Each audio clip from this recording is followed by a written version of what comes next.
ओम शांति। 13 अप्रैल 1982 की अव्यक्त मुरली।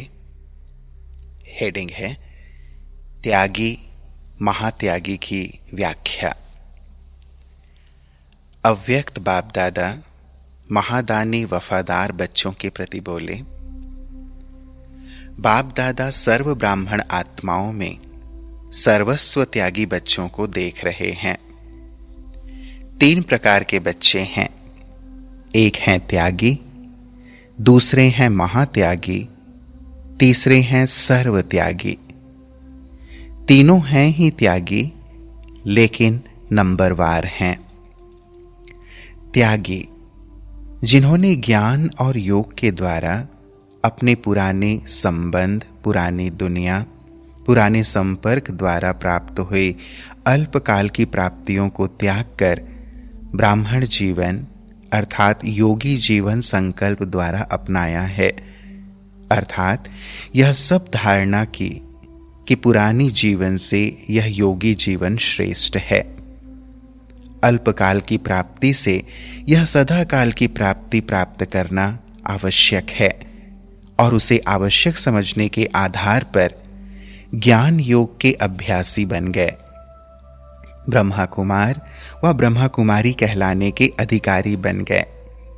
लेकिन ब्रह्मा कुमार कुमारी बनने के बाद भी पुराने संबंध, संकल्प और संस्कार संपूर्ण परिवर्तन नहीं हुए, लेकिन परिवर्तन करने के युद्ध में सदा तत्पर रहते। अभी अभी ब्राह्मण संस्कार, अभी अभी पुराने संस्कारों को परिवर्तन करने के युद्ध स्वरूप में। इसको कहा जाता है त्यागी बने, लेकिन संपूर्ण परिवर्तन नहीं किया। सिर्फ सोचने और समझने वाले हैं कि त्याग करना ही महाभाग्यवान बनना है। करने की हिम्मत कम।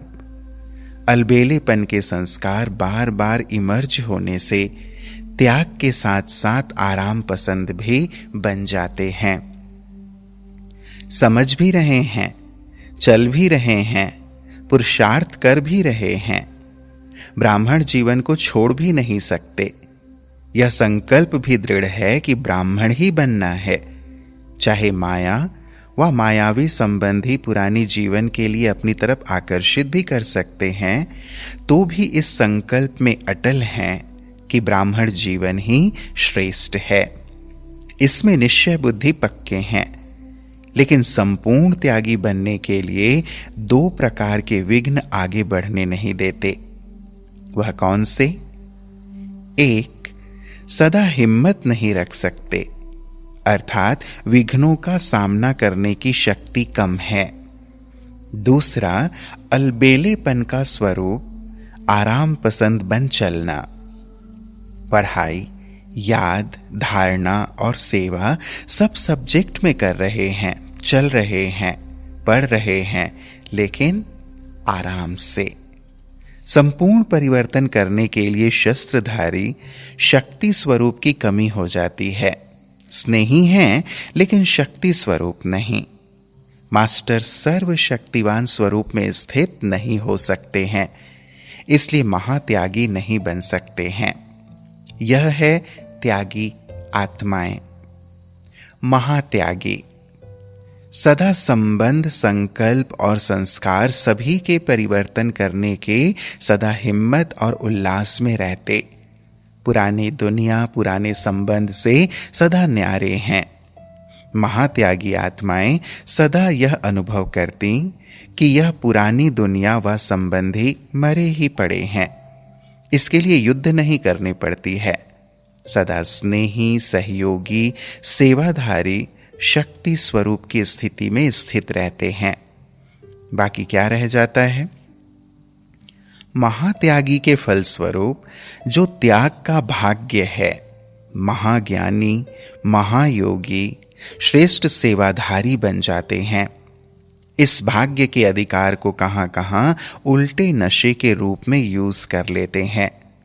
पास्ट जीवन का संपूर्ण त्याग है, लेकिन त्याग का भी त्याग नहीं है। लोहे की जंजीरें तो तोड़ दी, आयरन एजेट से गोल्डन एजेट तो बन गए, लेकिन कहां कहां परिवर्तन सुनहरी जीवन के सोने की जंजीर में बंध जाता है। वह सोने की जंजीरें क्या हैं? मैं और मेरा। मैं अच्छा ज्ञानी हूं, मैं ज्ञानी तू आत्मा, योगी तू आत्मा हूं। यह सुनहरी जंजीर कहां कहां सदा बंधन मुक्त बनने नहीं देती। 3 प्रकार की प्रवृत्ति है। एक, लौकिक संबंध व कार्य की प्रवृत्ति। दूसरा, अपने शरीर की प्रवृत्ति। और तीसरा, सेवा की प्रवृत्ति। तो त्यागी जो हैं वह लौकिक प्रवृत्ति से पार हो गए, लेकिन देह की प्रवृत्ति अर्थात अपने आप को ही चलाने और बनाने में व्यस्त रहना, व देह भान की नेचर के वशीभूत रहना, और उसी नेचर के कारण ही बार बार हिम्मतहीन बन जाते हैं, जो स्वयं भी वर्णन करते कि समझते भी हैं, चाहते भी हैं, लेकिन मेरी नेचर है। यह भी देह भान की, देह की प्रवृत्ति है। जिसमें शक्ति स्वरूप हो, इस प्रवृत्ति से भी निवृत्त हो जाएं, वह नहीं कर पाते। यह त्यागी की बात सुनाई। लेकिन महात्यागी लौकिक प्रवृत्ति, देह की प्रवृत्ति दोनों से निवृत्त हो जाते, लेकिन सेवा की प्रवृत्ति में कहां कहां निवृत्त होने के बजाय फंस जाते हैं। ऐसी आत्माओं को अपनी देह का भान भी नहीं सताता, क्योंकि दिन रात सेवा में मगन है। देह की प्रवृत्ति से तो पार हो गए। इस दोनों ही त्याग का भाग्य ज्ञानी और योगी बन गए। शक्तियों की प्राप्ति, गुणों की प्राप्ति हो गई। ब्राह्मण परिवार में प्रसिद्ध आत्माएं बन गए। सेवाधारियों में वीआईपी बन गए। महिमा के पुष्पों की वर्षा शुरू हो गई। माननीय और गायन योग्य आत्माएं बन गए। लेकिन यह जो सेवा की प्रवृत्ति का विस्तार हुआ, उस विस्तार में अटक जाते हैं। यह सर्व प्राप्ति भी महादानी बन औरों को दान करने के बजाय स्वयं स्वीकार कर लेते हैं। तो मैं और मेरा शुद्ध भाव की सोने की जंजीर बन जाती है।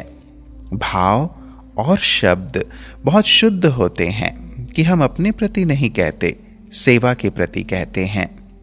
मैं अपने को नहीं कहती कि मैं योग्य टीचर हूं, लेकिन लोग मेरी मांगनी करते हैं। जिज्ञासु कहते हैं कि आप ही सेवा करो। मैं तो न्यारी हूं, लेकिन दूसरे मुझे प्यारा बनाते हैं। इसको क्या कहा जाएगा? बाप को देखा व आपको देखा। आपका ज्ञान अच्छा लगता है, आपके सेवा का तरीका अच्छा लगता है, तो बाप कहाँ गया? बाप को परम धाम निवासी बना दिया। इस भाग्य का भी त्याग, जो आप दिखाई ना दें, बाप ही दिखाई दे। महान आत्मा प्रेमी नहीं बनाओ, परमात्मा प्रेमी बनाओ। इसको कहा जाता है।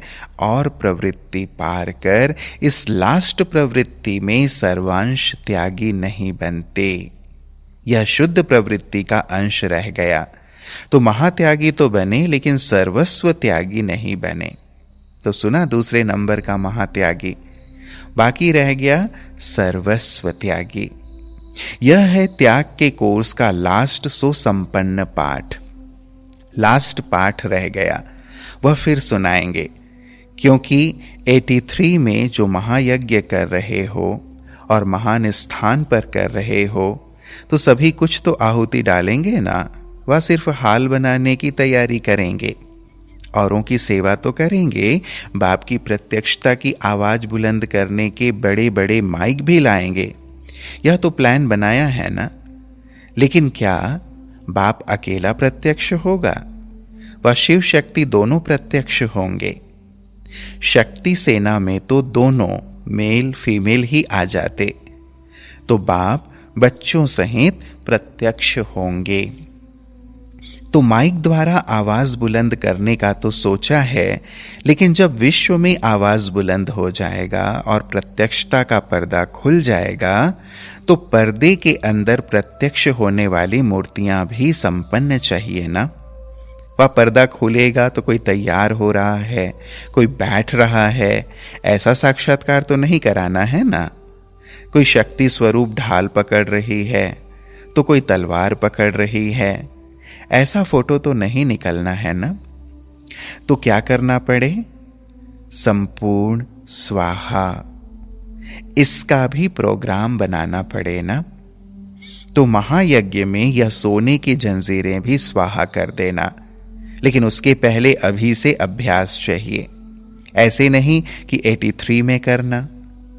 जैसे आप लोग सेवाधारी तो पहले से बन जाते हो और समर्पण समारोह पीछे होता है, यह भी सर्व स्वाहा का समारोह 83 में करना, लेकिन अभ्यास बहुत काल का चाहिए। समझा? अच्छा, ऐसे सदा बाप समान सर्वंस त्यागी, सदा ब्रह्मा बाप समान प्राप्त हुए भाग्य के भी महादानी, ऐसे सदा बाप के वफादार फरमाबरदार फॉलो फादर करने वाली श्रेष्ठ आत्माओं को बाप दादा का याद प्यार और नमस्ते। हम बच्चों का भी प्राणेश्वर बाप दादा को याद प्यार और नमस्ते नमस्ते नमस्ते बाबा। फिर पार्टियों से मुलाकात में एक प्रश्न है, कर्म करते भी कर्म बंधन से मुक्त रहने की युक्ति क्या है?